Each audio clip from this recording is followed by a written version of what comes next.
इटावा से शुरू हुई कहानी जब ब्राह्मण बनाम यादव तक पहुंची, उसके बाद एक ऐसी पार्टी थी जो उछल रही थी। उसे पूरी उम्मीद थी कि उसने अपने वोटर्स को खुश कर लिया है। वो बात अलग है कि जैसे ही उनके अपने सहयोगियों ने आंखें दिखानी शुरू की, हवा टाइट हो गई और फिर याद आया कि कटेंगे तो बटेंगे वाले नारे को दोबारा से यहां पर लाया जाए, वरना ऐसा ना हो कि जनता बटे उससे पहले इनके अपने ही साथी इनको छोड़कर ना चले जाएं, बट ना जाए।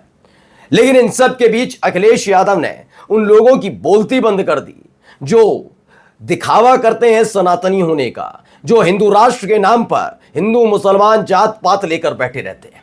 आज आपको दिखाने जा रहा हूं कि बड़े सलीके से ये सनातन की चादर ओढ़कर अपने सियासी मुनाफे और नफे का काम करने वाले लोगों को ऐसा झटका दिया अखिलेश यादव ने कि अब दूसरे पक्ष से सवाल नहीं उठाया जा रहा।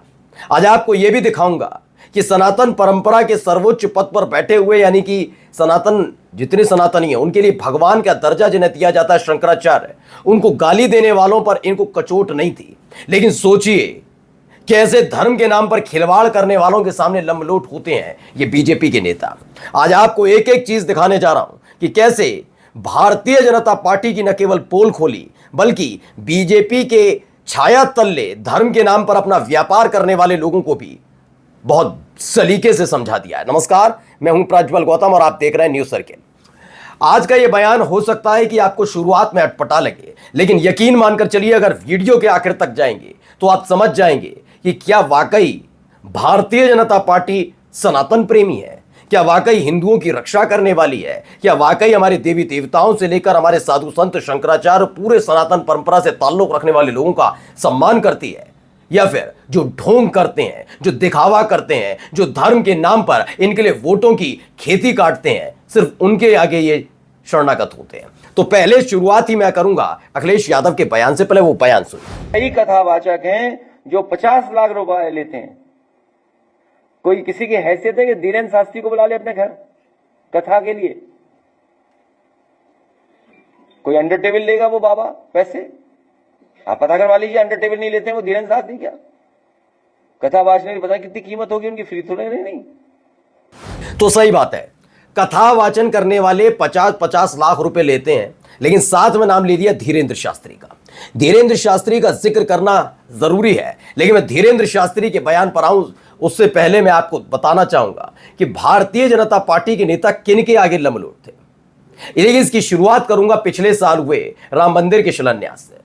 देखिए, एक व्यक्ति जो शंकराचार्य है, शंकराचार्य सनातनियों के लिए भगवान का दर्जा मिलता है। आप सोचिए, जब राम मंदिर का शिलान्यास जो एक ऐसे मुहूर्त में हुआ जो बीजेपी के लिए मुफीद था, क्योंकि उसके बाद आचार संहिता लगनी थी और नरेंद्र मोदी साहब उसका शिलान्यास ना कर पाते, प्राण प्रतिष्ठा नहीं कर पाते, इसीलिए जानबूझकर चारों शंकराचार्यों के मना करने के बावजूद इन्होंने वो किया। वो बात अलग है, उसके बाद से इनकी उल्टी गिनती चल रही है। लेकिन याद करिएगा उस दौर में कैसे शंकराचार्य को कांग्रेस का एजेंट, मुसलमानों का एजेंट, कैसे उनके लिए गंदी गंदी गालियां दी जा रही थी। एक वक्त में तो अभिमुक्तेश्वरानंद ने बताया भी था कि कैसे उन्हें धमकियां दी जा रही हैं। आप यकीन मानकर चलिए कि एक किसी की गिरफ्तारी हुई जो उन्हें धमकी दे रहा था, जो उन्हें गाली बक रहा था, जो उनके लिए गंदे गंदे रील और पोस्टर और मीम बना रहा था। सोचिए सनातनियों का कितना घनघोर अपमान हो रहा था, और ये सब तमाशा इसलिए देखा जा रहा था क्योंकि जो ये बदतमीजियां कर रहे थे वो सारे के सारे मोदी जी के समर्थक बने हुए थे। क्योंकि मोदी जी ने जानबूझकर उसी वक्त में इन्होंने जानबूझकर प्राण प्रतिष्ठा की थी, क्योंकि इनके प्रोग्राम के आड़े जो आया इन्होंने किसी की फिक्र नहीं की। ये सब ने देख लिया, पूरी दुनिया ने देखा, जनता ने देखा, और ये अयोध्या इसीलिए चुनाव हारे भी। अब सोचिए ये कैसे लोगों को ज्यादा मानते हैं। ये राम रहीम को मानते हैं, वो हरियाणा का व्यक्ति जिसके हैं तो बहुत अनुयायी, लेकिन वो कितना गलीज किस्म का व्यक्ति है। छोटी छोटी बच्चियों के साथ, महिलाओं के साथ कितना गंदा काम आश्रम के अंदर करता था। सोचिए हरियाणा में जब जब चुनाव हुए, चाहे वो विधानसभा के हो या लोकसभा के, उस आदमी को पेरोल मिल जाती है। ना गोदी मीडिया इस पर छाती पीटती है, ना महिला एंकर जितनी बहुत बड़ी बड़ी डींगे हाँकती हैं राष्ट्रवादी होने की, उन्हें इस बारे में पता नहीं लगता और वो कुछ नहीं कहती। बीजेपी को दिक्कत नहीं होती। सोचिए एक गुजरात की महिला जिसके साथ गैंगरेप जैसी वारदात होती है, उसे गुजरात की सरकार उन आरोपियों को, इन घिनौने दरिंदों को छोड़ देती है, और बाद में पता लगता है कि गुजरात सरकार की कारस्तानी है। कोई शर्म आई किसी को? नहीं। किसी को नहीं।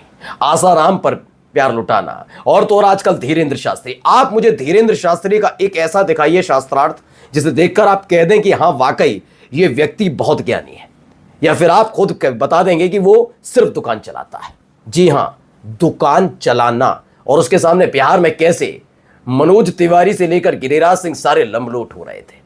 एक ऐसे व्यक्ति जो बीजेपी का एजेंडा पूरा करता है, उस आदमी के सामने।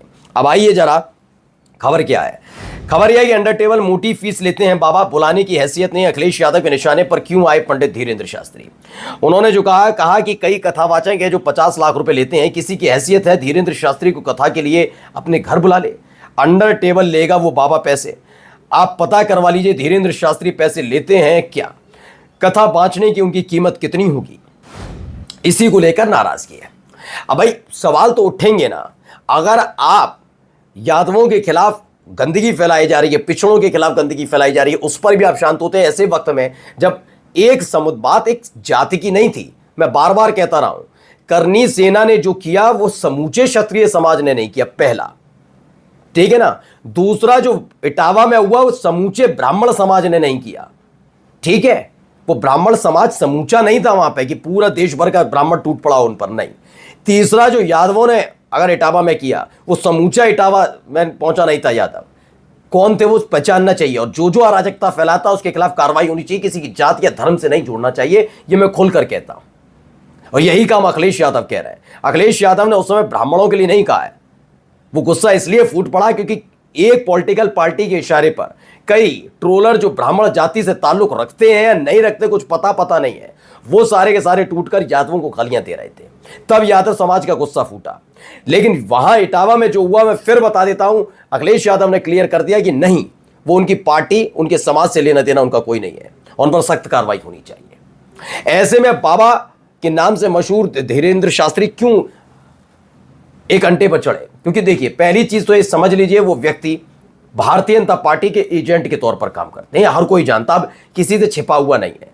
वरना ऐसा कैसे हो जाएगा कि एक व्यक्ति, अगर आप इतने ही सनातन प्रेमी हैं, इतना ही साधु संतों का सम्मान करते हैं, तो शंकराचार्य को गाली देने वालों को अब तक गिरफ्तार क्यों नहीं किया।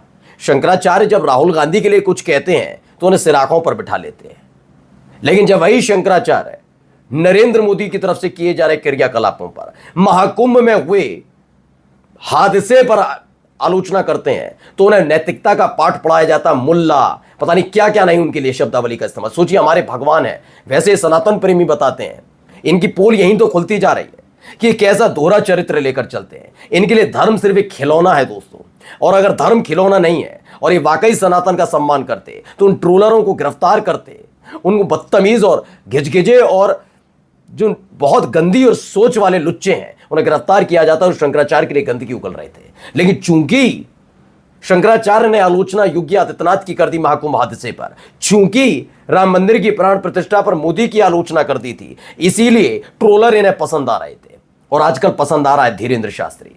कुल मिलाकर अखिलेश यादव ने धीरेंद्र शास्त्री की कुंडली खोल दी है। हर कोई हक्का बक्का है, कह तो रहा है कि हाँ ये बाबा कैसे हो गया। नमस्कार।